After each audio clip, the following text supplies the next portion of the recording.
একটা মেয়েকে জিজ্ঞেস করা হয়েছিল বিয়ের আগে আর পরের মধ্যে পার্থক্য কি।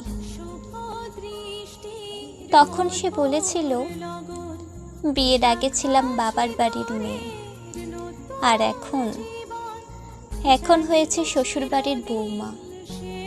আগে আমার মুখে সবাই খাবার তুলে দিত, আর এখন আমাকে সবার মুখে খাবার তুলে দিতে হয়। আগে একটু ব্যথা পেলেই চিল্লাচিল্লি করে সারা বাড়ি মাথায় তুলে ফেলতাম, আর এখন অনেক ব্যথা পেলেও একটা শব্দও করি না। আগে হাসার জন্য মা বকতো, আর এখন কাঁদতে গেলেও ভয় হয়। আগে একটু মন খারাপ হলেই মা বুঝে ফেলতো, কিন্তু এখন ভেতরটা চুরমার হয়ে গেলেও কেউ টের পায় না। আগে ভাবতাম বাহিরের জগৎটা অনেক শান্তির, কিন্তু এখন বুঝি মায়ের আঁচলের নিচে শান্তিতে ছিলাম।